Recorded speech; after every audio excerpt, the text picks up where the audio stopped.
Baik, pemirsa, untuk membahas tema kita kali ini, dampak utang terhadap keuangan negara, sudah tersambung melalui Zoom bersama dengan Yusuf Rendy. Beliau adalah ekonom KOR Indonesia. Halo, apa kabar Pak Yusuf? Kabar baik, Mas Pras. Ya, terima kasih atas waktu yang sudah diberikan ini Pak Yusuf. Kita langsung saja membahas nih, tema yang menarik. Jumlah utang Indonesia terus merangkak naik begitu kalau kita lihat dibandingkan dengan Juni sampai dengan Juli 2021 lalu yang meningkat menjadi 6.570-an triliun rupiah. Bagaimana Anda melihat dari komposisi ataupun porsi utang Indonesia saat ini? Iya, sebenarnya kalau kita melihat masalah utang ini juga tidak dialami oleh Indonesia saja ya. Banyak negara yang kemudian juga mengalami peningkatan utang yang cukup signifikan akibat terjadinya pandemi. Dan masalah utang ini juga masalah yang sering dibicarakan oleh berbagai ekonom dan juga lembaga internasional terkait tidak hanya bagaimana peningkatan utang yang terjadi di masa sekarang, tetapi juga dampak yang kemudian bisa diberikan kepada negara-negara berkembang ataupun juga negara-negara low income countries di masa mendatang. Jadi kalau menurut saya kira kalau dia berbicara konteks Indonesia, masalah utang ini kemudian menjadi tidak terhindarkan karena sebelum pandemi pun kita melihat ada tren peningkatan utang yang dilakukan oleh pemerintah karena berbagai alasan gitu ya. Okay. Nah sekarang kemudian yang menjadi diskusi yang harus kita jaga adalah bagaimana sebenarnya proporsi utang. Apakah kemudian ini lebih banyak didominasi oleh mata uang asing ataupun mata uang rupiah, dan juga tenornya misalnya apakah kemudian dalam jangka pendek, menengah atau panjang, karena ini akan berkaitan dengan tidak hanya masalah peningkatan nominal utang saja, tetapi juga misalnya berbicara keberlanjutan fiskal kita dalam jangka menengah sampai panjang nanti. Baik, tapi kalau kita lihat dari sisi porsinya sendiri bagaimana untuk kondisi utang Indonesia saat ini? Kalau kita bicara mengenai adakah memang tadi bentuknya apakah dalam valuta asing atau justru sekarang dominasinya rupiah? Iya, kalau kita melihat dari nilai mata uang, untungnya sekarang kita masih didominasi oleh mata uang rupiah dengan bentuk utang melalui penerbitan surat utang oleh pemerintah gitu. Jadi menurut saya ini merupakan pilihan yang harus diambil oleh pemerintah, mengingat surat utang ini lebih fleksibel ya bentuknya dibandingkan bentuk utang dalam misalnya pinjaman dari lembaga internasional. Karena kalau dalam bentuk surat utang kita masih lebih leluasa dalam menentukan kemana kemudian utang yang kita himpun, pembiayaan ini kita akan salurkan gitu. Jadi secara bentuk utang lebih banyak didominasi rupiah, dan saya kira ini juga memperkecil ya resiko dari volatilitas yang mungkin muncul ketika misalnya kita melakukan utang dalam valuta asing. Baik Pak Yusuf, tapi kalau kita lihat dari sisi jumlahnya sendiri, menurut Anda ini masih dalam taraf wajar begitu, masih dalam komposisi yang sehat juga begitu dari utang kita?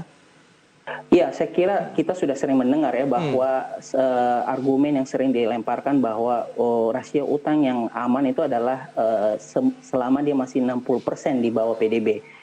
Mengingat itu juga yang dikatakan dalam Undang-Undang Keuangan Negara. Namun dalam kesempatan ini saya juga perlu sampaikan bahwa rasio utang 60% itu saat ini juga masih menjadi perdebatan ya antara para ekonom, antara para analis. Apakah kemudian angka 60% itu masih relevan, khususnya bagi negara-negara berkembang dan low income countries seperti misalnya Indonesia gitu. Karena kita tahu bahwa rasio utang 60% itu diadopsi dari Maastricht Treaty, artinya waktu itu rasio utang ini, angka ini keluar dari negara-negara Eropa. Yang tentu struktur ekonominya berbeda ya dengan misalnya kita bicara Indonesia. Betul. Beberapa negara, beberapa ekonom maksud saya menyebutkan negara-negara berkembang ataupun negara low income countries, rasio utangnya seharusnya lebih rendah, batas amannya ya, tidak 60%. Beberapa ekonom mengatakan bisa 40-45%. Nah, tetapi ini masih menjadi perdebatan. Apapun itu, menurut saya angka rasio utang yang saat ini di kisaran 40%, sekali lagi mau tidak mau mendorong pemerintah harus lebih hati-hati, lebih menggunakan utang untuk yang hal-hal yang tentu sifatnya produktif, dan juga menjaga ya proporsi utang untuk keberlanjutan khususnya fiskal ya dalam jangka menengah dan panjang. Baik, Pak Yusuf, tapi kalau kita sudah sampaikan juga data, dari sisi rasio utangnya ini justru turun loh dibandingkan dengan bulan sebelumnya. Dari sekitar Ya. 41,35 menjadi 40-an% begitu. Apakah ini menjadi salah satu indikasi kita semakin sehat dari sisi rasio utangnya atau bagaimana sih? Anda melihat sebabnya dulu nih kalau saya ingin tahu juga ini, Pak Yusuf. Iya, iya.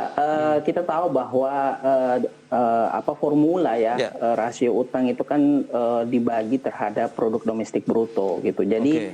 semakin membesar produk domestik brutonya, hasil rasionya itu akan semakin mengecil. Ya, Kenapa kemudian angka di bulan Juni itu lebih kecil, lebih besar dibandingkan angka di bulan Juli? Karena dugaan saya di bulan Juni itu masih PDB-nya itu masih mengikutkan angka PDB pada kuartal pertama ya di 2021. oke. Kita tahu bahwa ketika itu pertumbuhan ekonomi kita masih berada di level minus. Nah, kemudian di bulan Juli kita tahu bahwa angka untuk pertumbuhan ekonomi kita sudah keluar untuk kuartal kedua dan itu cukup signifikan naiknya sampai 7%, sehingga ini yang kemudian mendorong angka PDB kita menjadi sedikit lebih tinggi.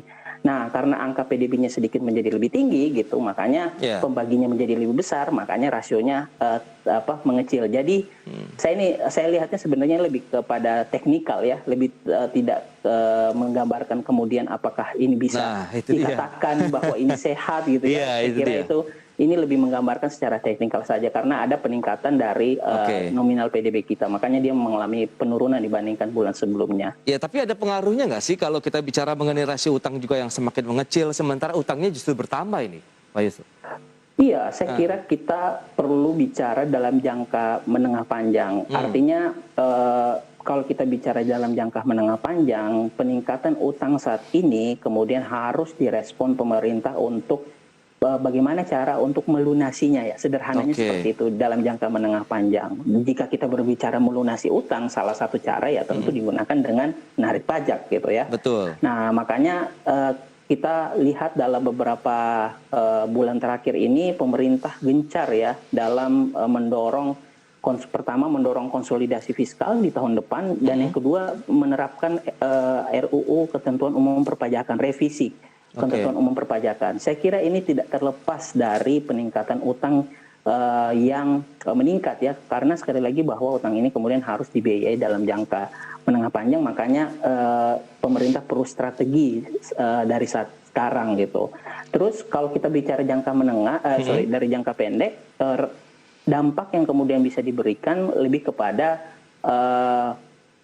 volatilitas ya, tapi itu juga tergantung dari seberapa besar kepemilikan porsi asing kita di surat utang yang diterbitkan oleh pemerintah. Baik. Karena kalau kita lebih banyak, tentu volatilitas nilai tukarnya menjadi lebih tinggi dan ini saya kira biasanya dampaknya lebih kepada pasar keuangan karena ada potensi terjadinya sudden capital outflow ya dalam surat utang pemerintah. Baik, kita akan jeda dulu sebentar ini Pak Yusuf. Nanti di segmen berikutnya saya akan sampaikan juga infografik seperti apa ini. Langkah-langkah yang diambil oleh pemerintah untuk memantau, menjaga rasio utang dari pemerintah sendiri. Dan pemirsa, kami akan segera kembali sesaat lagi.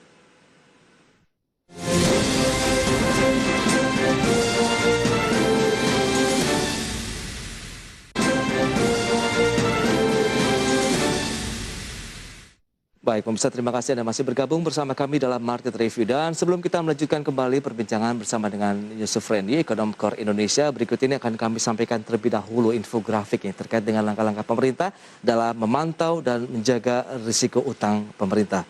Ya, selengkapnya bisa Anda saksikan di layar televisi Anda. Kita lihat yang pertama, ada fleksibilitas biaya instrumen utang dengan pinjaman luar negeri yang lebih efisien. Kemudian ada konversi pinjaman ke pinjaman dengan biaya murah dan risiko yang rendah, serta melakukan debt swap. Ini menjadi salah satu langkah pertama. Kemudian yang kedua, menerbitkan surat berharga negara dengan biaya efisien dan memanfaatkan dukungan Bank Indonesia sebagai standby buyer, serta melakukan liability management untuk menekan biaya utang di masa depan.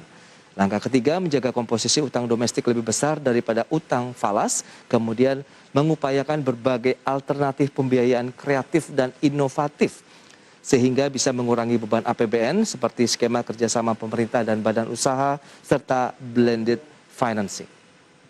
Itu dia beberapa langkah yang akan kita langsung saja bahas bersama dengan Pak Yusuf Friendly nih, Ekonom Core Indonesia. Ya, Pak Yusuf, tadi ada beberapa langkah nih yang sudah disiapkan oleh pemerintah untuk menjaga risiko utang terhadap keuangan negara sendiri. Seperti yang pertama tadi, fleksibilitas dari biaya instrumen utang dengan pinjaman yang lebih efisien. Bagaimana Anda melihat langkah pertama ini? Coba kita bedah satu persatu nih, Pak Yusuf, silakan. Iya, kalau kita bicara pinjaman ya melalui beragam lembaga di luar, saya kira memang kita bicara tentang imbal hasil ataupun bunga yang relatif lebih kecil jika dibandingkan dengan penerbitan surat utang. Karena kalau imbal hasil yang ditawarkan oleh SBN itu dengan kisaran 6% sampai 7%, pinjaman dari luar itu cuman umumnya biasanya 1 sampai 2% gitu. Saya kira kalau berbicara konteks perbandingan imbal hasil atau bunga, saya kira memang relatif lebih kecil. Namun kelemahan dari pinjaman dari luar ini adalah pertama, kita tentu tidak leluasa dalam menentukan apa yang kemudian harus kita bisa biayai melalui utang tersebut. Tidak seperti kalau ketika kita menerbitkan surat utang. Biasanya pinjaman itu sudah ada melalui program, misalnya program peningkatan skill tenaga kerja misalnya. Itu sudah satu paket dan memang sudah tidak bisa diutak-atik. Itu yang pertama, artinya dalam sisi program memang tidak luas dibandingkan penerbitan surat utang. Yang kedua, ada komitmen fee yang harus dibayarkan oleh pemerintah kalau seandainya pemerintah tidak tepat sasaran dalam mencairkan bantuan yang sudah disepakati sebelumnya gitu. Jadi komitmen fee ini harus menjadi catatan tersendiri karena sampai dengan Juni misalnya kita komitmen fee untuk pinjaman luar negeri itu sekitar 20,8 miliar US dollar. Tetapi yang baru terrealisasikan itu sekitar 14 miliar. Artinya relatif lebih sedikit. Nah, ini yang kemudian saya kira perlu menjadi catatan kalau seandainya pemerintah ingin mendorong penggunaan instrumen pinjaman dari luar. Baik. Tapi kalau kita lihat dengan upaya-upaya lain seperti melakukan debt swap sendiri bagaimana? Iya, debt swap ini sebenarnya sudah dilakukan juga di pemerintahan sebelumnya dan menurut saya ini fair karena umumnya debt swap itu mendorong pelunasan ataupun hutang diganti dengan isu-isu yang umumnya ada di negara berkembang seperti Indonesia. Kayak dulu kita pernah debt swap untuk masalah peningkatan kapasitas hutan karena ketika itu hutan kita sedang banyak digundul misalnya karena masalah lingkungan, makanya kita debt swap.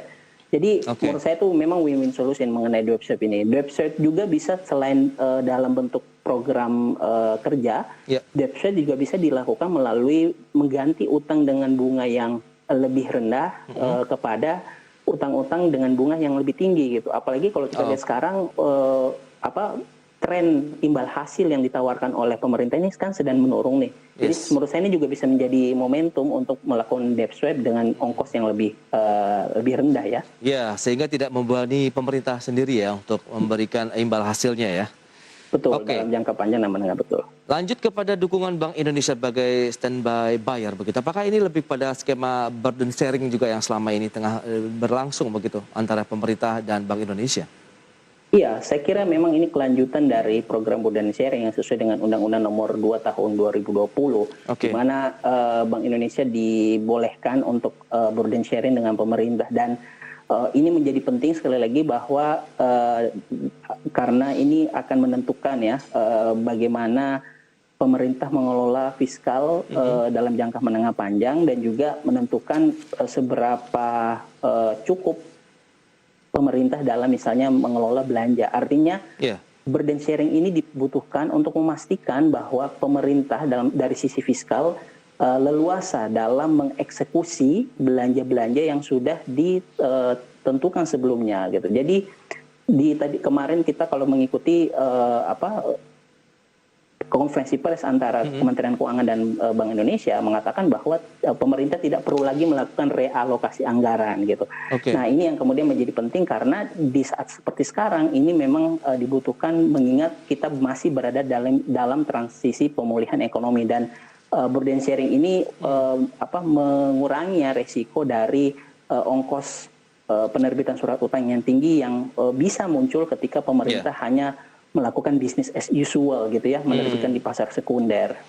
Baik, itu dia untuk langkah kedua. Langkah ketiga tadi sudah kita ulas terkait dengan komposisi utang domestik yang sudah lebih besar dibandingkan dengan valuta asing. Kemudian yang selanjutnya dari blended financing, terus ada KPBU nih. Apakah ini sebenarnya langkah-langkah yang sudah tepat nih kalau menurut dari teman-teman ekonom sendiri? Ya, sebelum kita masuk ke KPBU, saya mungkin komentar sedikit mengenai komposisi utang ya. Meskipun kita masih sudah relatif besar dalam penggunaan nilai tukar mata uang rupiah, tetapi jangan dilupakan juga bahwa investor itu kan melihat dari persepsi ya terkait surat utang itu. Artinya meskipun sekarang dia memegang rupiah, tetapi kalau misalnya prospek perekonomiannya itu tidak bagus dalam konteks misalnya Indonesia, mereka dengan gampang melepas kepemilikan di surat utang pemerintah meskipun dia investor domestik gitu ya. Baik. Nah, makanya ketika berbicara kepemilikan surat utang, kita juga harus berbicara mengenai menjaga prospek, menjaga persepsi investor agar tetap bisa memegang ya surat utang dalam bentuk rupiah. Itu yang pertama. Yang kedua masalah KPBU. KPBU ini saya kira sudah sebelumnya sudah sering ya sebelumnya pemerintah mendorong pembiayaan blended ini, tetapi kalau kita lihat harus kita katakan memang dia belum terlalu optimal dalam aplikasinya penerapannya gitu. Kenapa? Karena pertama dalam kerjasama dengan swasta ini perlu memastikan bahwa tidak ada risiko yang kemudian harus ditanggung oleh mereka. Artinya kalaupun ada itu kemudian sudah terkalkulasikan dengan benar gitu. Nah, padahal kalau kita berbicara blended finance, misalnya kita berbicara pembangunan infrastruktur, masalah resiko seperti misalnya bagaimana pembebasan lahan itu dilakukan, itu masih sering kita temui dalam beberapa pembangunan infrastruktur. Nah, ini yang kemudian tidak menjadi favorable ya bagi swasta untuk ikut kerjasama dengan pemerintah dalam blended finance. Nah, makanya kalaupun misalnya ingin kembali didorong, tentu hal-hal resiko yang tadi saya sebutkan bisa diminimalisir. Dan kita juga ingat bahwa pemerintah sekarang juga punya ini ya instrumen investasi melalui LPI gitu. Nah, itu juga saya kira bisa didorong untuk setidaknya mengurangi beban dari sisi fiskalnya itu sendiri.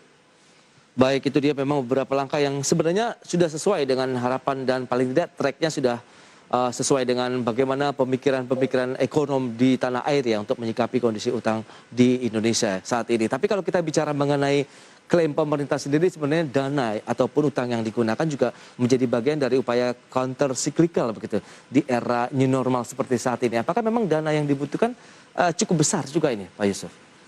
Iya, saya kira dengan kebutuhan untuk menambah program vaksinasi, tracking, tracing untuk COVID-19, kemudian pemberian bantuan sosial yang lebih banyak, saya kira memang kita harus fair katakan kebutuhan belanjanya itu membesar. Artinya dalam situasi seperti sekarang belanja pemerintah lah yang kemudian diharapkan bisa memberikan stimulan ke perekonomian untuk bisa kembali bangkit ya.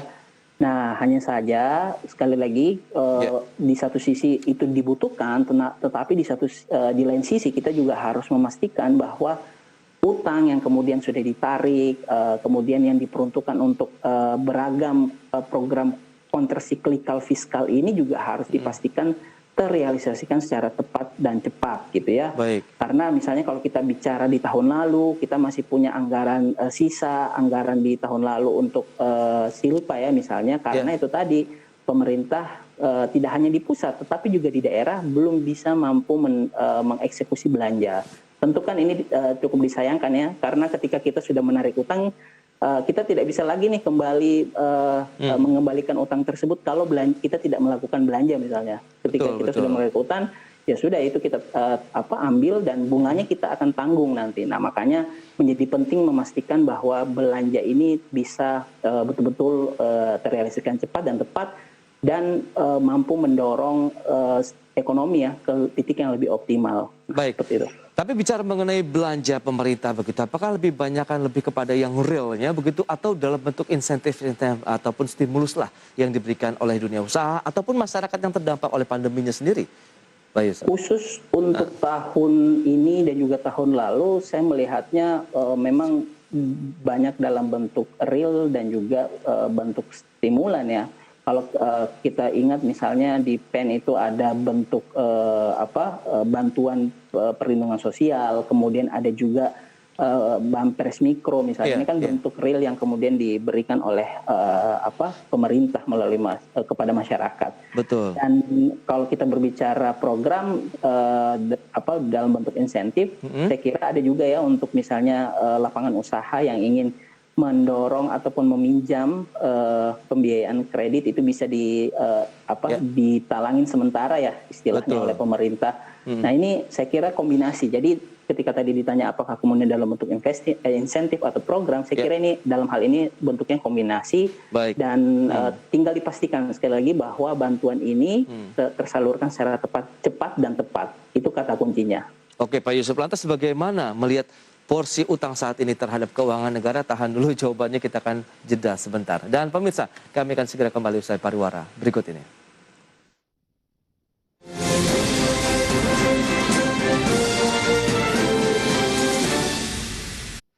Ya, Anda masih bergabung bersama kami dalam Market Review. Kita lanjutkan kembali perbincangan bersama dengan Yusuf Randy, Ekonom Core Indonesia. Nah, bicara mengenai dampak dari jumlah utang yang terjadi saat ini, begitu bagaimana terhadap keuangan negara kita. Menurut Anda juga tadi, apakah masih cukup idealkah atau sudah mulai memberatkan?